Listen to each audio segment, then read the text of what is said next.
ایک جنگل میں بندروں کا ایک ہال رہتا تھا۔ اس جنگل میں چونکہ بہت زیادہ تعداد میں پھل وغیرہ اگتے تھے، اس لیے وہ سب بندر بہت اطمینان اور خوشی سے رہتے تھے۔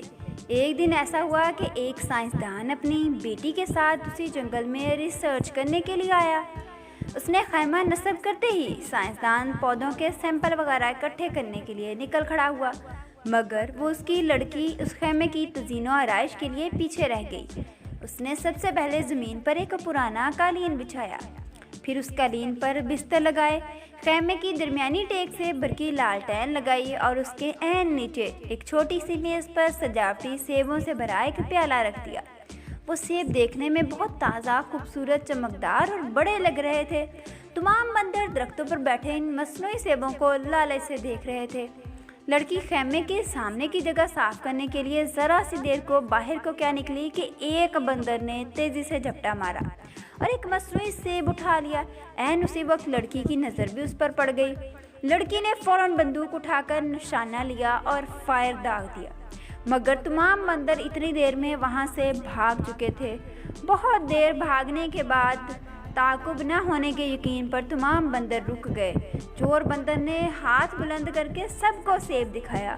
سب بندر حیرت سے اس بندر کو دیکھنے لگے اور اسے خوش قسمت گرداننے لگے کہ اسے ایک اچھا سا سیب مل گیا ہے، اور کوشش کرنے لگے کہ وہ سب بھی اس اچھے سے خوبصورت سیب کو ایک بار ہاتھ لگا کر دیکھ سکیں۔ لیکن چور بندر نے سب کو جھڑکا اور یہ مصنوعی سیب لے جا کر ایک درخت کی سب سے اونچی شاخ پر جا بیٹھا۔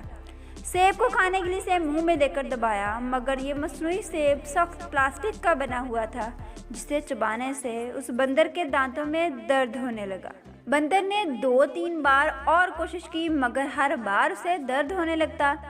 وہ دن چور بندر نے اسی اونچی شاخ پر بھوکے رہ کر گزارا۔ اگلے دن وہ نیچے اترا۔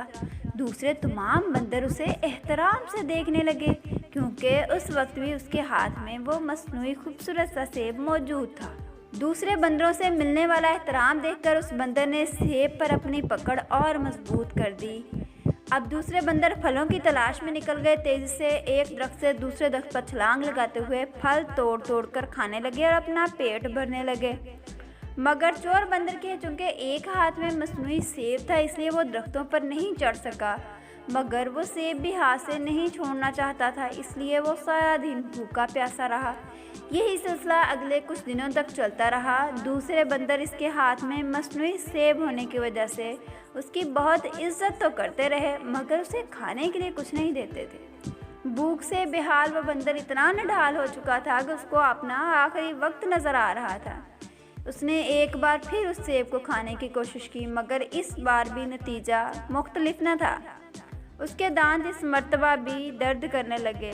چور بندر کو اپنی آنکھوں کے سامنے درختوں سے لٹکے ہوئے پھل نظر آ رہے تھے، مگر اب اس میں اتنی ہمت نہیں تھی کہ وہ ان درختوں پر چڑھ سکتا۔ آہستہ آہستہ اس کی آنکھیں ہمیشہ کے لیے بند ہو گئی۔ جان نکلتے ہی اس کی گرفت مصنوعی سیب پر بھی ڈھیلی ہو گئی اور وہ مصنوعی سیب اس کے ہاتھ سے لڑک گیا۔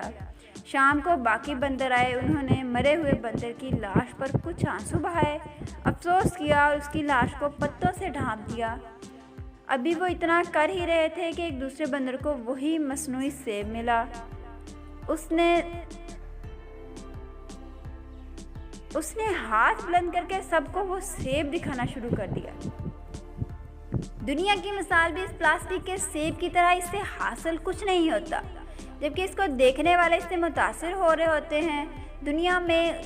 دنیا کو ہاتھ میں رکھنے کا دعوے دار بالآخر خالی ہاتھ واپس چلا جاتا ہے اور اس دنیا پر کوئی اور قابض ہو جاتا ہے۔ جھوٹا دکھاوا انسان کو وقت سے پہلے تھکا دیتا ہے اور پھر بالآخر مار ہی ڈالتا ہے۔ امید ہے کہ آپ کو یہ سبق آموز کہانی اچھی لگی ہوگی۔ اگر آپ اس چینل پر نئے ہیں تو ہمارے چینل کو سبسکرائب کرنا نہ بھولیں، اس کے ساتھ ہی بیل آئیکن بھی پریس کر لیں تاکہ آپ کو اس طرح کی تمام ویڈیوز کا نوٹیفیکیشن ٹائملی مل سکے۔ Thanks for watching.